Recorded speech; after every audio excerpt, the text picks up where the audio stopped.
You just struck a chord, Mac. Okay.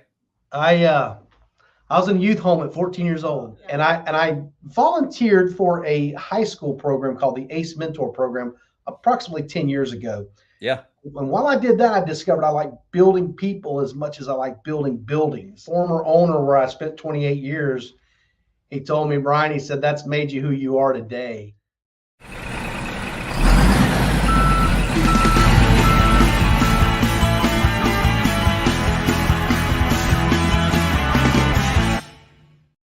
Hello, everyone, and thanks for watching the Real People Getting Real Results show on the Blue Collar Leadership YouTube channel, or if you're listening on the Blue Collar Leadership podcast, thanks for doing that. And again, if you're a first time listener to the podcast, you can go to the Blue Collar Leadership YouTube channel and actually watch this, so you can see how awesome Brian Brogen is looking today.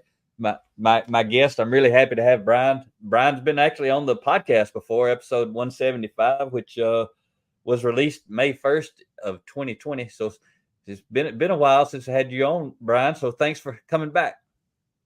You know, it has been a while. I'm excited to be back. I've been listening to these podcasts and enjoying those folks you're interviewing that are making a difference. That are getting results. Yeah, man. So you watched some of the videos.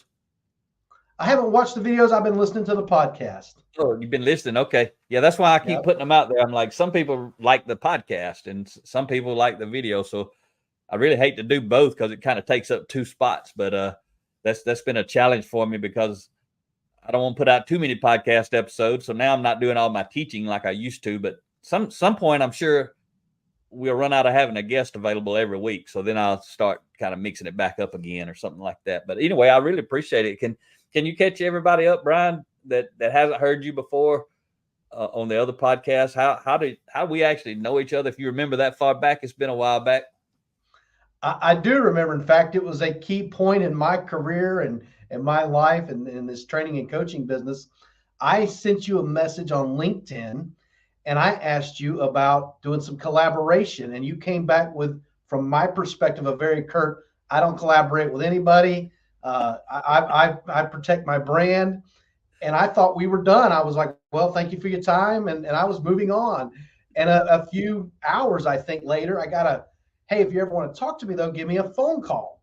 And you put your phone number in the message, and I called you, and we had an amazing conversation.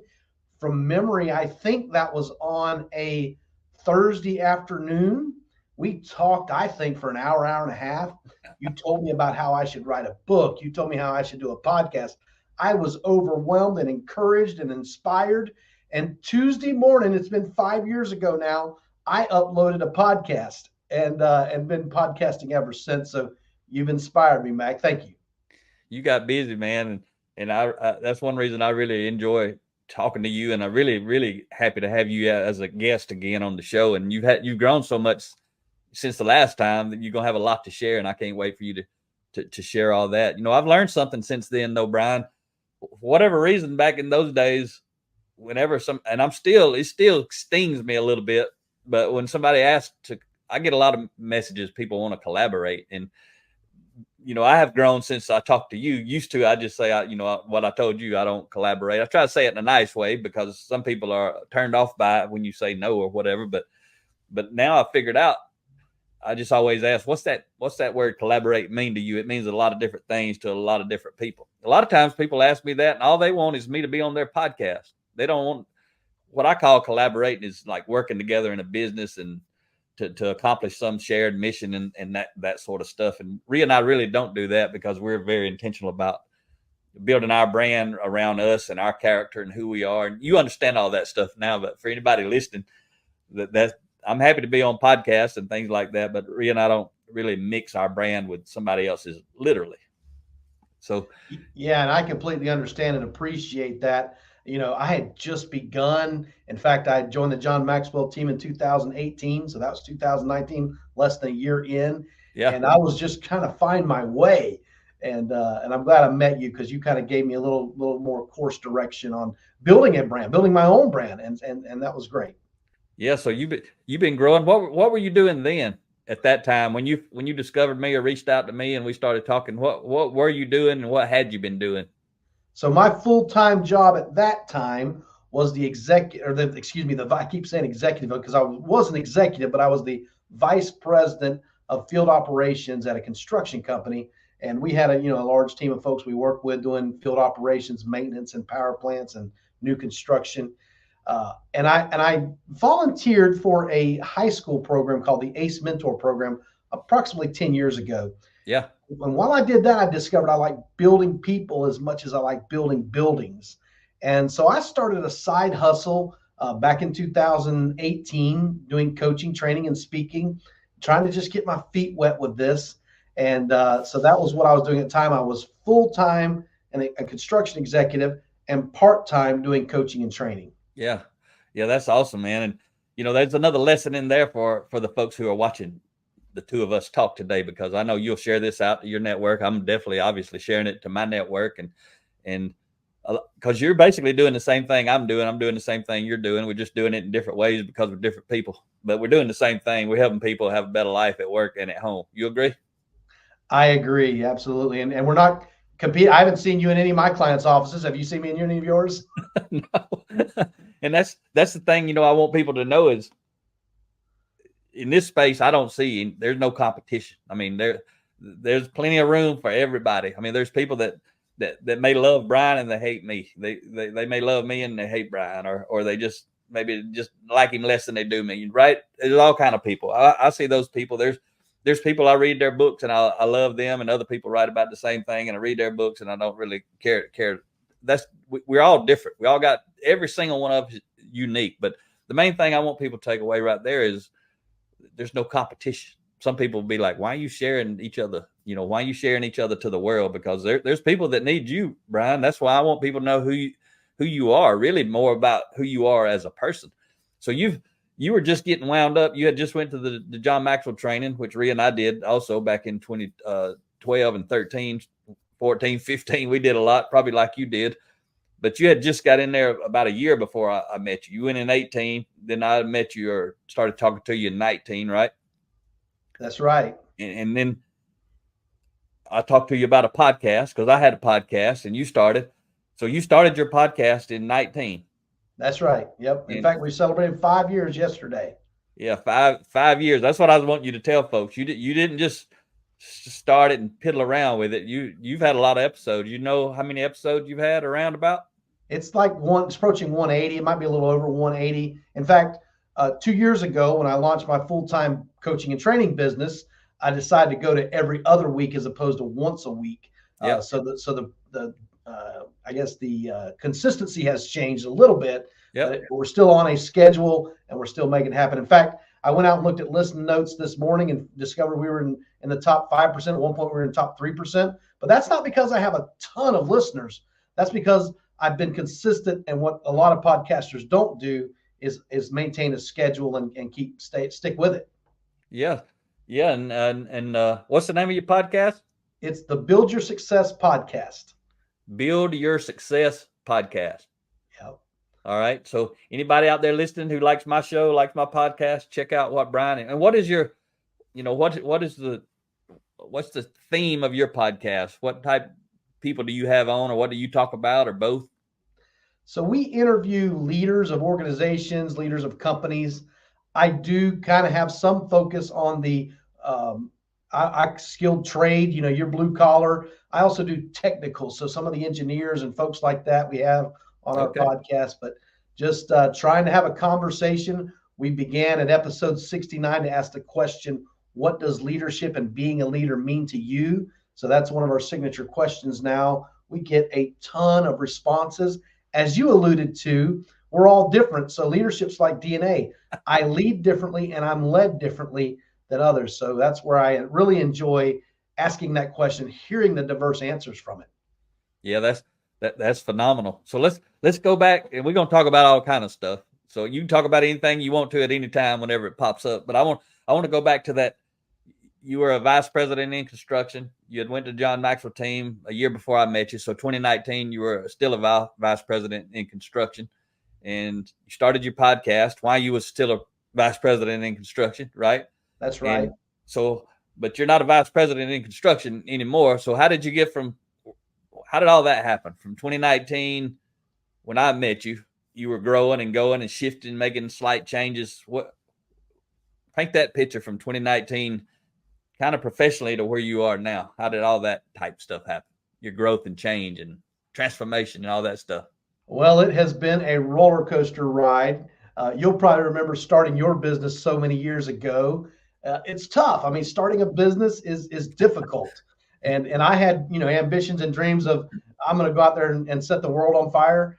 That hasn't happened, but I have had amazing opportunities. Been coast to coast at this point doing training and leadership.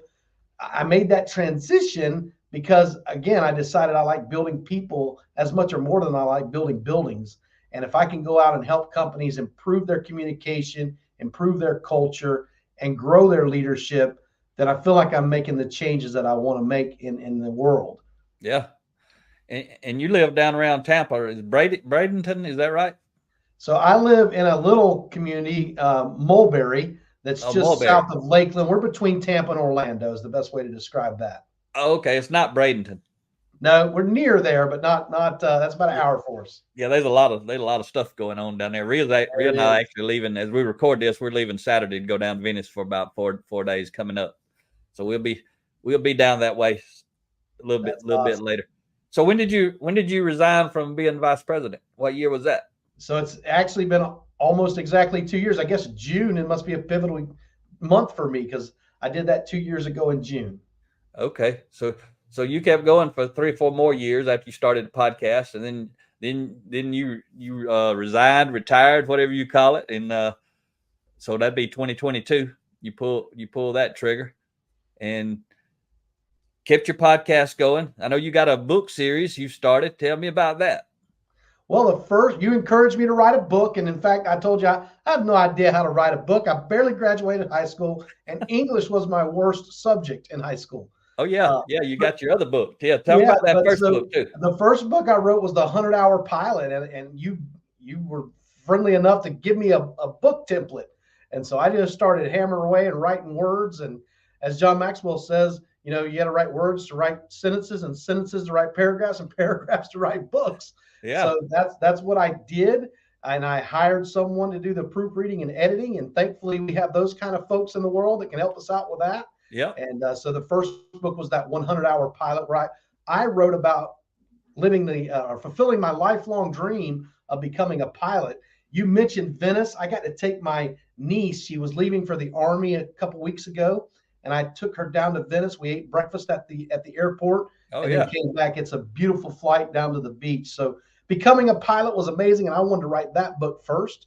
And then we began a series called Voices for Leadership, where we invited 40 authors, some of them from our podcast, and then others throughout the world, LinkedIn, just all over the place. yeah, So we put together 40 authors for volume one, and then we put together 40 authors for volume two. And today I'm working on volume three, which I'm really excited about. It's going to be our youth version. So oh we're yeah, getting youth leaders from age 17 to 22 that have to be sponsored by a mentor, and they're going to write a chapter. So we're excited about that opportunity as well. Young people that was the start of the catalyst for me doing leadership through that ACE mentor program. So I'm really excited about this volume three. yeah. That's really good. You might be onto something with that, Brian, right there, because that one may actually be. You may do some more series on that one because that sounds really interesting. And I'm stoked about it. I've got a lot of interest in it since I've been posting about that, and really going to have some amazing stories by young people. You don't have to be 80 years old to lead or 50 years old to lead.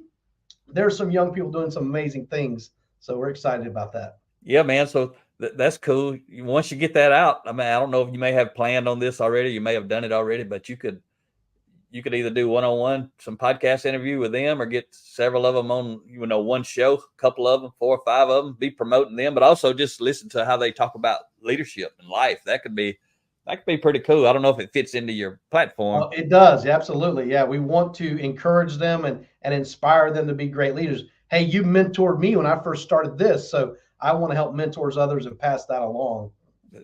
That's awesome. I wish all the people I mentored got as many results as you did, Brian. A lot of them don't do anything, but part of this show right here is because I know all of you.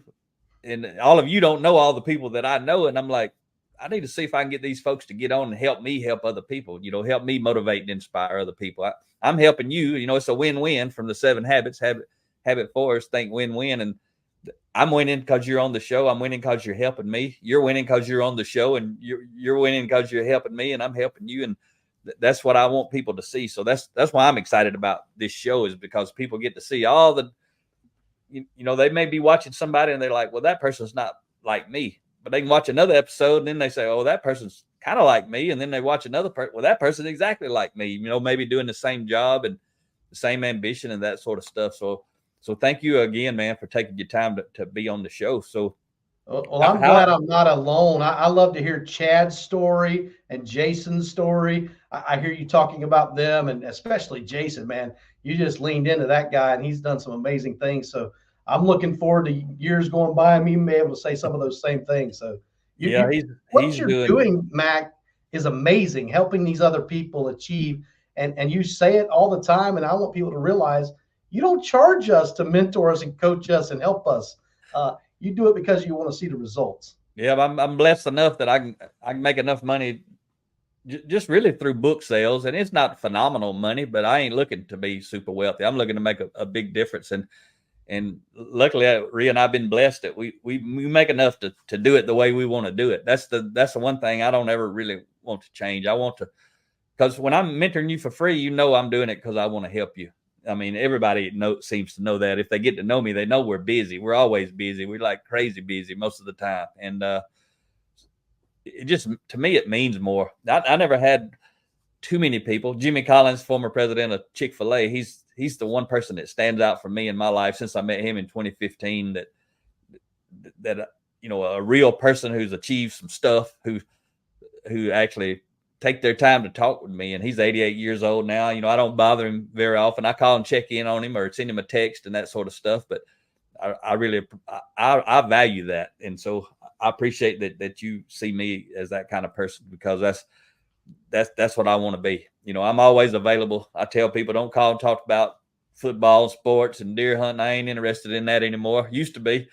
But anybody wants to use me to help them get better personally or professionally, all they got to do is call. That's why I put my phone number out there. And I know you shared your phone number for us to put here on the screen. So why did you do that, Brian? Tell me real quick. Why did you want not just your contact info, but there's your phone number right there, 863-800-9658 if you're not watching the video, but you listen to the podcast. Why is it okay for us to throw out? Is that your cell phone, or what kind of number is that? That is my cell phone number, and you've set that example for us where you're available. If we want to call, we can get a hold of you, text you. So I want to be the same way. I want to follow that example. I hope one day I get to the point I can't answer all the phone calls, but today Brian answers the phone calls. So definitely. And I want to hear from people. I mean, if someone's listening to this or sees this and has a question, maybe I can help them, kind of overcome some obstacles. So definitely worthwhile to share your number and be accessible for others. Yeah. So what kind of questions or interactions, what would you want people, if they called you, what are you looking for from them? I mean, if they're looking for professional, personal, any kind of specific things that you can help them with? Well, like you did for me, I've helped several people create podcasts. I was, just laid out, hey, this is how Max showed me to do it, and some other things I've learned along the way.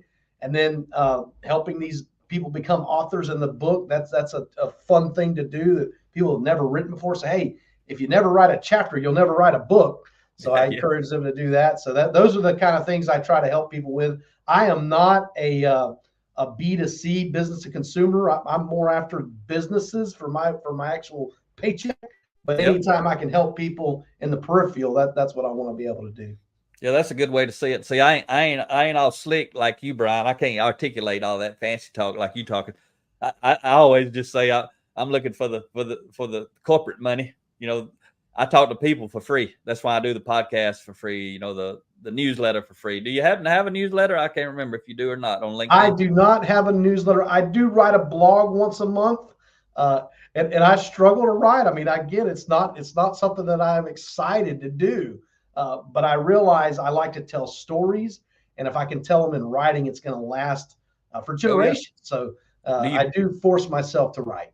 Do you post that blog on LinkedIn as an article or anything like that? I don't. I probably should, Mac. That's probably something you're coaching me right now that I need to start, dual purposing that blog article. Yeah, you could, and really, you need to do it as a newsletter, and we can talk about that some other time. I don't want to turn this into, my thing, but anybody listening though, if you do the newsletter, the very first time you send it out, it basically sends an invitation to everybody on your everybody who's connected with you as a first connection. It don't ever bother them after that, but the very first time, I think it does go out to everyone, ask them to subscribe. After that, people just have to do it organically, which is the way I like it to be. But anyway, we can talk about that later. So that's awesome that you write in that blog. So let's go back and talk a little bit about just your journey for anybody out there, because a lot of blue collar people listen to me. Our biggest segment of our business is construction, even though my background's manufacturing. Manufacturers don't invest a lot into the people. They just want them to push buttons, load machines, do the repetitive work. They don't want to slow them down most of the time. But the construction industry does seem to do a lot of development of people, which is awesome. And so talk a little bit of just about your growth journey for some young people. If there's young people out there, how did you didn't start out as vice president, I'm sure. Absolutely not. I tell everybody I was looking for a job. I was looking for a job. So how did you start? Yeah, so I was working at Publix as a bag boy, Okay. and a guy from the construction industry came and said, "Hey, do you need a job?" And I was like, "I don't think so. I'm working here." And I had goals of becoming a manager of a grocery store, and so I did decide, okay, you know what? I'm tired of coming in so early in the morning. When you're stocking shelves, you got to be in work at like 4 o'clock in the morning. So I tried out this construction thing. I was only 17 years old because I graduated high school early. I And knew you were sharp. See, I picked up on that a minute ago. no, it was only because I'm an October baby. There was no sharpness there. In fact, I had to do credits, the community service half hour to get out of high school because I failed so many classes. So definitely, it wasn't because I was smart. It was just because of my chronological date there. But Okay. at 17, I couldn't do much, so they put me in the office as a shipping clerk and a gopher. Mac, I'm sure you know what a gopher is. I know all about it. Yeah. So the shipping clerk, my job was to tally up steel and check the weights and make sure the loads were going to be categorized properly. But then that gopher piece was that I would go out and get parts, go pick up materials, whatever was needed, tools, and bring them back to either the fabrication or the job site. So yeah, real quick, Brian, for the folks who don't know, because some people listen who are not blue collar folks, but what's that gopher term? What's that mean? It's for this and go for that. So I'd be running after parts and materials and supplies. Okay. So fast forward a little bit, and I turn 18 years old, and I get to go work in the shop, and I'm so excited that I get to go out and work around forklifts and heavy equipment and stuff I wasn't allowed to work with it before. And I'm standing there with a crew. We're assembling these big conveyors. I think it was probably for a coal conveyor, so they're 36-inch wide, and these belts that go on them that convey material. Yeah. And our tool broke, so there's three of us standing around with nothing to do because the tool's broke. So I go check out the truck because they remembered me as the gopher. I ran and got the parts we needed to get the tool fixed and came back expecting a hero's welcome. And my supervisor was livid. He wanted to know where I'd been, what I was doing. I was like, we were standing around. I went and got his part. He said, "You don't leave this job site without my permission." You was making it happen. Now you I was making it happen. So then I had to go to the big boss's office, which reminded me of going to the principal's office in high school. Oh, yeah. So here I'm headed to the big boss's office, and he sits me down. And he said, "Brian, you shouldn't have left the work area without telling your supervisor. But I want to tell you, I do recognize that you have aggression." And he said, "We have to harness that aggression." And that was a life lesson for me. When he told me that, I understood it, got it, realized, you know what? That supervisor is responsible for me. If I'm missing, they have some anxiety about that. Oh, yeah. And he shared that anxiety when I returned with full color. But what I came to understand was, you know what? I do need to say, "Hey, listen, I know how to correct this problem. Would you like for me to do it?" And get that kind of permission.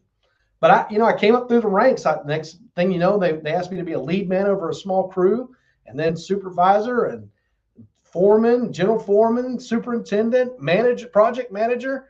and finally that vice president of construction, where I got to lead the whole team out in the field. So a lot of amazing things that happened over those 28 years. Yeah, 28 years, man. You got so anybody at any level in the construction industry that wants to pick your brain, they can reach out to you and get to know you, and you might give them some tips, and who knows what they might turn into. But when you were talking about leading the field, I just remembered, and I had forgot about this till you just said it, but you conducted at least one book study, because I remember you sent me a picture, if I ain't mistaken. I meet so many people and I can't remember, but I'm pretty sure you sent me that picture with the book in the steering wheel of the truck pulled over on the side of the road. Is that right? I did that. In fact, we did do that book study. Your 30 chapters, right? I think we did a 15 weeks. So we did 2 chapters per week. And there was a week that I was out in the field. I was actually at the Tampa port where the big ships come in and out and deliver materials. And I gave myself the excuse that I can't go to the book study today because I'm at the port. And then I said, wait a minute, I can get on the Zoom call just like the guys from the field do, and I can be on the book study. So I did what you said. I laid the book across the steering wheel, put it on speakerphone, and participated in the book study. So it just made me realize you can make excuses or you can get results. That's exactly right. And you probably don't even know or realize, but I've shared that story a lot, when I'm speaking, because a lot of leaders are busy. It's hard to get people in the same room. Some of you can be in the same room. Some of you can be in a different room. Some can be in the field. If you want to make it happen, you go make it happen, right? That's what you did. And you were leading your leaders through the book study, or was it entry level folks? Who was on the other end? We were actually leading our superintendents and project managers were on that call. If I remember right, there was about 16 folks participating in that group. Okay. How did they like it in the beginning? They really enjoyed it. Yeah. In fact, they wanted to do it again. However, with me leaving, I'm not sure they went that same leadership. So I don't know, but definitely they enjoyed it. And we would give those books out to supervisors after that. And what was great about that was the superintendent, the managers knew the book and knew what kind of impact it could have when they handed it out to their foreman, their super, and then front line as well. It's like, give it to anybody that wants it. Yeah, because they had been through it. Had you ever led anybody through a book study before that on any other kind of books? I had not. I got exposed to some of the book studies from John Maxwell, but I hadn't done any of them. Yours was the first, because what yours did that others don't do, and this, is it breaks it down into bite-sized pieces, and that fits our skilled trades industry very well. They don't want to read that's 7 Habits that you encouraged me to read. I read about the first 2/3 of it, and I had to get the back end on an audio book. I did get through it, but that's a tough book. Yeah, I tell people, what you've heard me say on my podcast, I'm sure that'd make your head hurt. That really ain't the book for people to start out with. And if I would have started out with the paper copy of the book, I probably wouldn't have ever got where I got. But I had a 1-hour audio highlight. I just had the golden nuggets out of it, right? And I didn't know there was a book. Listen to it over and over. But yeah, that book's got some gold in it. But that reminds me, Mac, I had this experience that I got to tell you about. Yeah, man. The Florida Transportation Builders Association meets every year at this conference, and they brought in Stephen M.R. Covey. Yep, his son, Dr. Covey's son. And The Speed of Trust is one of my favorite books. I use it in my training. Yep. So I carried my dog-eared copy of the Speed of Trust to get Mr. Stephen M.R. Covey to sign it. And I was intentionally, I was the last person in line because I wanted a few minutes to tell him about the book. You want some extra? Yeah. So we started having conversations. You were beginning with the end in mind, Brian. I had to interrupt you. That's what I sure was. So I finally get to see him, and we have a conversation. He asked me what I do, and I told him I use some of your material in my workshops. But I told him about how I discovered I like building people as much as I like building buildings. And he said, Brian, that's amazing. He said, my dad, Stephen Covey, when I was trying to decide what I was going to go to in college, I was looking at architecture.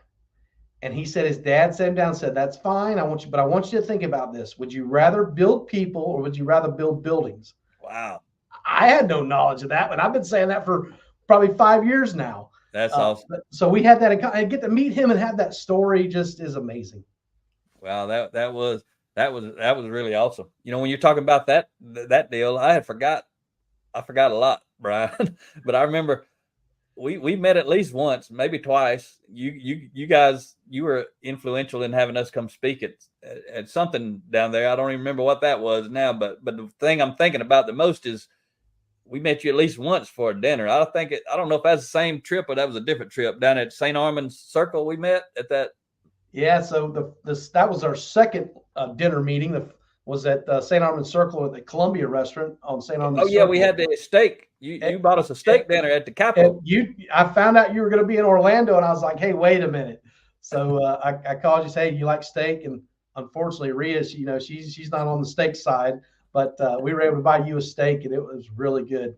Yeah, that was awesome. You know what's interesting? I just got to share this with you about that St. Armand Circle. I don't know if you ever heard this guy, but you know, when I got so much into my growth, I I, I kind of just quit listening to music and all kind of stuff. I was just always thinking or listening to audio of, you know, the good stuff, what I call it, the personal growth, leadership development. But somehow, you know, I watch a lot of YouTube for learning. I don't watch really all the crazy, silly stuff. I watch interesting stuff to help get some of the other stuff out of my mind because, you know, I quit drinking alcohol back in 2012. So I ain't got nothing to help turn this thing off right here except, you know, go watch some interesting shows on YouTube. But there's a guy, you ever heard of that Davidas guy down there singing? He Is used to that the sing one with that a guitar in the street. makes his own music, like with records and Yeah, like a one-man band, yeah. Yeah, I Did have you ever seen see that. him in person? I haven't, no, but I know where I've wanted to hope to see him down there, but I've not caught him yet. Oh yeah, he moved to California, but he travels around. But that guy is a wizard. I like authentic. See, he's just so authentic because he just is, and he is a wizard on that electric guitar. So if anybody don't know who he is, they need to go check out old Davidas. But I noticed when I was watching him one time that I was like, that's that place we sat right there, but I could see our table that we sit outside. I said, that's where we had dinner with Brian at. Yeah. And anyway, that's a side thing. But so what's on your mind that you really want to share with the folks today? Well, I would encourage you. This is that I mentioned it earlier, but if you know a young person, age 17 to 22, that is exemplifying leadership and can tell a leadership story, write a chapter, introduce me to them. You know, give me that phone call, send me an email, let me know about that person because I'm definitely recruiting those folks right now for that book. So I'm really excited about that. And then And if what are I you can help you in any other way, you know, again, construction workers, if you want to know, hey, what does it look like to have a career in construction? In fact, my teachers threatened me with digging ditches when I was in high school, and lo and behold, that's what I did. Yeah, so these young folks you're talking about, what do these young folks look like? The kind you're interested in? Have they been in a leadership role, or in school, or in church, or at home, or what is that? What's that person look like? Yeah, Paint me a picture of the perfect candidate for that book. all of the above. In fact, again, the reason I come to this thought and idea, we for the ACE Mentor program, we do a scholarship application every year, and I start to read what these young people are doing, and I'm like, wow, it'd be great to get this. And they don't even, you know what? They don't even know. Just like sometimes we don't know how well we're leading, how well we're doing, until somebody brings it to our attention. These young people have no idea how they're way above the pack when it comes to leadership skills, and if I can help them do that. But yeah, if they've been doing well, you know, leading, maybe they're a captain of a team, maybe they're the leader of a FBA or any type of organization, FFA, their construction or whatever they're working on. If they've been a leader in that group and can write about their experience and share examples of how other people have mentored them, that's what we're looking for. What about, this is slightly different. It may not fit. If it doesn't, that's okay. But if it does, I definitely want it to shine some light on it. But because it would probably be kind of rare. But what if some young person had actually transformed themselves, even at a young age? Like maybe when they were a young teen, they were going down the wrong path, and then maybe in their middle or upper teens, the light bulb came on and they actually switched gears. But maybe they don't see themselves as a leader. Is that a kind of person that fits, or no? You just struck a chord, Mac. Okay. I was in a youth home at 14 years old, and this is good stuff, man. Be real, Brian. This is good. That guy wouldn't have done all these things. That guy that was knocking holes in walls, kicking in doors, hate and rage. You used to be that guy That was me. Yep. when you were And 14. when I got out, and I didn't spend a whole lot of time in there. My mom likes to remind me it was only several weeks, but I realized I didn't want to be there, and I didn't want to be that type of person anymore. And so definitely, if someone has changed, uh, hey, my business is called Build because I want to build people up, but rebuild is something that's been on my heart for a long time. And people, even if it's maybe it's not a young person, maybe it's an adult that's been incarcerated and their life and they got out and they've changed their life dramatically. Um, yeah, I definitely those stories resonate with me for sure. Okay, because I thought they probably would, but a lot of people who listening don't realize that that's a good model example of leadership. A lot of people thinks leadership means you got to be the boss. You've had to have a big team or been a VP in a company. But somebody who's transformed themselves, regardless of their age, they're the best leaders they are because we're the hardest person that we'll ever lead, and that's powerful though. But that emotion that started to come out there, man, that's a tap on the shoulder. That is your passion. All this stuff you're doing, even when you told me about the young folks version of this book, the third volume, I even felt different when I heard that. Just me, because I just think that was nothing against what you've done in the first two volumes, but for whatever reason, that third one resonated with me in a different way. And then when I mentioned that to you, to see that emotion come over you, and hopefully, you've heard me talk about drilling down in that funnel. Just keep growing. When we're young, we'll go anywhere in the top of that funnel. We'll do whatever anybody wants us to do. But as we start growing, we kind of get more toward the narrow end, and we won't do as many things. And then we kind of think we're there, and then we go down another little notch deeper. And maybe that's what you're about to do. And maybe that's what all this is about, is whatever you felt just a minute ago, talking about you as a 14-year-old, talking about these kids.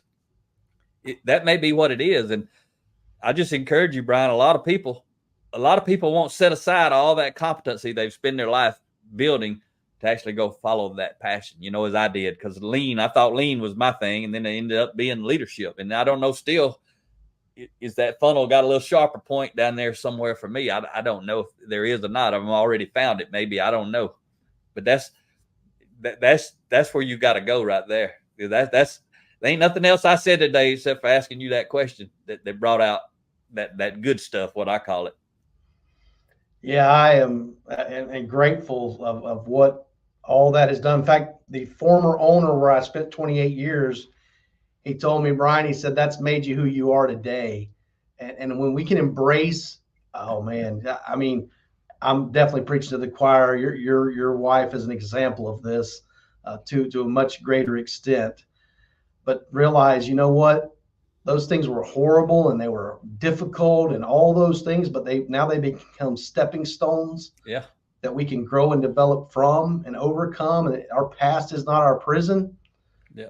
It's huge. It's really when you realize instead of becoming a victim, become a victor, and that's just if more people could understand that, we'd be a better place.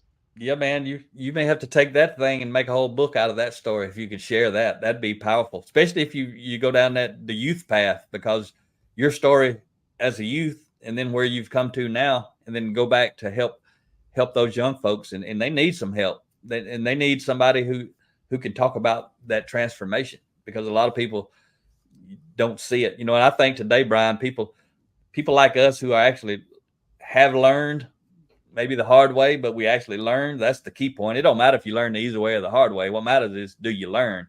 But somehow the hard way teaches you a little bit better lesson, a little bit deeper lesson than just kind of learning from somebody else. When you learn because you did it the hard way, you get a deeper lesson. But that's super, super powerful. And you mentioned Rhea. Rhea's she's running this show in the background. We wouldn't be doing this without Rhea, because I wouldn't worry about all this mess, what I call it, all the stuff. This is what I like to do: talk to people, help people. But I don't even know if I can't remember who I shared with, but we were just in Texas last week. She got invited to be on Dr. Phil's show, and she could have been the main attraction story, but she was actually there in a support role as an advocate for victims of sexual assault. But you never know where this stuff will take you. She didn't ever plan for that to happen. It just happened. We didn't ever plan to speak at Yale, but it did. It just happened. And that's what you got to keep doing, man. But when you tap into what you tapped in a minute ago, that's what you got to get tapped into. And it's hard sometimes because I got all 28 years experience in construction. And it may have set you up for something that ain't got nothing to do with construction. And that's a hard thing for some people to see. Let me ask you this too, because and again, I apologize. I really do know lots of people, Brian. I talk to a lot of folks, but I think I've seen you do disc stuff or no? Yeah, absolutely. Yep. Talk Disc about that a is little. I don't think I've had anybody on the show that even talked about disc and personality profiling. I understand about it and all, but some people don't. So share about what you do with that and how you bring that to the table. Yeah, so the disc part made me realize and understand and accept myself for some things that are abrasive to other people. I happen to be a dominant, the D personality, and the I, which is more inspiring personality type. My S and my C, so supportive and caution, are below average. In fact, my C is in the basement. That's why I take risks that other people won't take. Uh, but I've also learned that I need those other personality types. And it doesn't have to be DIS. There's a lot of different personality assessments out there. But what I love about it is that we accept other people, recognize our differences, and then learn to leverage those differences. So, if you're a C and you're a very cautious type, I want to consult you before I make a decision because I'm not that type. But I may need to help you and pull you across the finish line with my direct personality type. So to recognize, especially when you're working with teams and cultures, that yes, we're all different, but we can all work together towards a common goal and Yeah. respect each other. And one of the things that helped me to learn, I don't have to agree with you to understand you and respect you. And that's been very helpful to me to deal with other people, to not set up an offense and defense, to say, you know what, this is the way you feel about this. I don't agree with you, but we're still going to work together. Yeah, that's some good stuff, Brian. That's a lot of stuff going on in the world today. Is a lot of people ain't trying to understand each other. They're trying to make everybody be like me. And I don't do that. I don't care who anybody is. You can be whoever you want, but don't expect me to be like you. I'm gonna be like me. and so that helps you. That helps teams, leaders.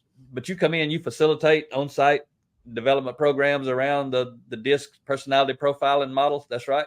Correct. Yeah. So what we do is we have everybody take those assessments that's on the team, and then we talk to them after they get their reports and their assessment. It's an algorithm. I mean, it's something where the computer, you answer a bunch of questions and it decides and determines what your personality type is and how you're wired. And then we take that information. We realize, what's this team made up of? Is it balanced? Is it not balanced? You don't have to be a balanced team, but you can recognize when you're not balanced and maybe seek outside help and consulting for those other personality types. But it's just really good to understand what drives you crazy about another person that you're working with. If you'll use that as a way to support you, well, it'll drive you a whole lot less crazy when you understand it and you work together. Yeah, that's awesome. And again, I think I've seen you do MC some type of events. You do that. Is that something you want to do or you just happen to do? I think you'll remember I hosted Live to Lead for about 4 years. Yeah. And then I got invited to MC another event in our area. And so I did that. Not something that I'm just crazy about doing, but if I get asked to do something and I feel like I'm capable of it, I've done so. I've actually MC'd that event the last 2 years, and this will be the third year. That's the Unstoppable event in Lakeland, Florida, where we bring in live speakers and we do what we call live and local. Okay. I could just imagine you'd be really good at that. Again, we're good at things a lot of times that we don't really want to be doing and maybe shouldn't be doing, but I could see that. I bet you do a good job with that. I have fun with that, and like to support that event. And the Kelvin McCree, who's one of my fellow authors in the Voices for Leadership book, he's a local guy. He does big keynote presentations, speaks to large audiences. And so he decided, you know what, if I'm going to do this across the country, even across the world for him, then we should do something locally. And it's funny because he speaks to 5,000 people out there, and then he comes to Lakeland and speaks to 150 people, and they don't even recognize the fact that this is a world class speaker that's speaking to them. Yeah, that's pretty amazing, man. It's just wild how that works, isn't it? So Yeah, sometimes I don't think we're nothing special, but sometimes Rhea and I speaking to multiple thousands of people, at a big conference, and we were actually the closing keynote speakers at the Lean Construction Institute conference up in Detroit. I think it was where it was at. I get mixed up. Detroit, Chicago. I think it was Detroit, but then sometimes we'll go speak to 5 people in a room. So we don't care. We just want to help people. And I actually like speaking to the smaller groups better than the bigger groups, because those big groups, you're just so disconnected. You sharing a message with a lot of people, but you ain't connected the same as when it's 5, 10, 15, 20 people, or even 30 or 40 is a good size. But yeah, we're going to be down in Orlando in October speaking at FabTech. Have you ever been to a FabTech event? Some of my counterparts when I was working, so I worked in the field, so we didn't have as much fabrication equipment as our fab shop did. But some Okay. of my colleagues would go to that from the fab shop. So I had amazing photos I'd see of them being at some of the amazing events. So we'll definitely have to connect while you're down here. Yeah, man. I think we'll be there October 16th. And if our schedule, we got a pretty busy October, but if it's open enough, we love Florida. Oh hopefully, yeah, hopefully I'm gonna get to see a lot of you in the future, because we're getting close to probably thinking about moving to Venice down there, Inglewood. We like the shark teeth. So for everybody, those young folks, Brian, you were talking about you took, was it your niece to yep, the Venice airport? You flew down there yep. because right there, the beach that's right there where the planes come in to land, they fly right over us, and that's like the best spot for looking for shark teeth. We find hundreds of them every time we go down there. It's I forget the name of that beach. It's just the north end of Casperson, but it's got a different name. That little spot right there. So we see the planes. We might have been down there before when you were flying in, but we just love it down in that area. So we probably gonna be down there. Then we get to see you quite often. That sounds really good. So are you working literally on the 3rd volume right now? You putting it together? Is that where you at with the So we're team? taking applications from young people. So we got that website up, and I probably should have shared that website with Rhea, but that's voicesforleadership.com. And She'll if you probably put that up. She's pretty yeah, slick. Say it slow so she can get it. yeah, voicesforleadership.com. And then the volume 3 tab is where you'll find the application to be a youth author. Okay, so there's time for people to get in. You ain't got that Oh one yeah, filled out definitely. yet. No, we just launched it last week, the application process. Okay, there it is. There it is. Voicesforleadership.com. Is that right? That's it. Yep. Yeah, that's phenomenal. I'm gonna look forward to actually reading that one right there myself. So I'm gonna have to be thinking if I know some young folks out there that I can point in your That direction. And would how be many people do amazing. you put in those books? So our past 2 volumes have been 40. For this one, we're going to limit it to 20 and expand the amount of words. We are learning that 800 to 1,000 word counts not quite enough for people to get their message complete. So we're going to lower the number of authors, especially for the youth, to allow them to get 1,500, 1,800 word count for their chapters. Okay. So what's some quotes or thoughts and from you in your life, like some quotes that they just your go-to quotes, whether they're yours or they ain't got to be mine. Certainly, I'm just anybody's. Any quotes that you want to share that just resonate with you? Well, Henry Ford, that whether you think you can or you think you can't, you're right, is one of my favorites. Uh, Hey, Thomas Edison. let Go me ahead. interrupt. Before you go to another one, you got a couple examples in your life or your career, personally or professionally, where you ended up on one side of his quote or the other because of what you thought that you could share? Because I think that'd be kind of good if anything sticks out to you. You know, a guy that leaves a 28-year career in construction, uh, doing really well. In fact, I asked my coach, I said, why am I even considering this? It's like stupid. And I told my 25-year-old son the other day, I was like, from a monetary standpoint, I should have just stayed there for another several years and just Cadillac. Yep. But when this came to me, it's more of a passion. I'm like you. I like helping people. Uh, Definitely not setting the world on fire, but definitely helping people. So that was think you can, think you can't. I decided I can be an entrepreneur and I can do these workshops and do these things to help people. And that's worked for me to date. Well, that's cool. I know you've heard this before, but I want to share it with you mainly to share it with the audience, but also to reinforce it with you. We've heard all these people, these big dogs in the world, I call them. We've heard them all. Many of them say, it takes 10 years, 20 years to become overnight success. And I always tell people, Rhea and I about halfway there, and you've been in it about 5 years, so that tells you what you got to look forward to. It doesn't happen overnight. I mean, for a rare few, maybe somehow it does, but most people, you got to just go and go and go and go. I mean, Rhea and I think a lot of people think we've done something. I always think we haven't done nothing. My mom's always saying, "Man, you've done plenty. You've done a lot." I'm like, I ain't done nothing yet, not for what I can see and can hope for, but we've helped people. That's what matters, and you're helping people already, but it Well, takes I a think long time. our moms are biased, Mac. My mom thinks I built Disney whole soul hand by myself. She'll say, "When we drive by something, Brian built that." I'm like, "Mom, we just kind of worked on the project. I didn't build that." I mean, it sounds like Brian out there with a hammer and a bag of nails building the swans on top of the Swan Hotel. Yep. But Yep. definitely, they think high of us. But honestly, what I like to tell people is, when you're climbing a set of stairs, too often we get focused on the steps ahead of us. Sometimes we need to turn around and look where we already are, Yeah. and look back and say, wow, I've already overcome all these steps. And now look at this view. Look what I've accomplished. Uh, Yep. Still Yes. got to keep going, moving forward, keep climbing that mountain, like Max says, but appreciate what you've already done and spend a moment there. Yeah. That's some good stuff right there. Just slow down a minute and look around, see what's actually happened, right? Yeah, not be so disappointed that, what, I'm not as elevated as some of these, superstars are, but I've made an impact what I've done already. Yep. And the odds are 5 years into where they started at, you probably ahead of them. And you know how long Rhea and I've been in, about 14 years now. But the first 5 years though, we were broker than we had ever been. Don't forget that part. We were raking and scraping and struggling, but we wouldn't give up because it's what we wanted to do. And so yeah, I understand that. So what leadership guru has had the biggest impact on you in your life that caused that you, is it John or is it somebody else? John has had a huge impact. I love the way John simplifies messages. John Maxwell, for those that Yeah, don't John know who I'm Maxwell, talking that's about. right. Yep.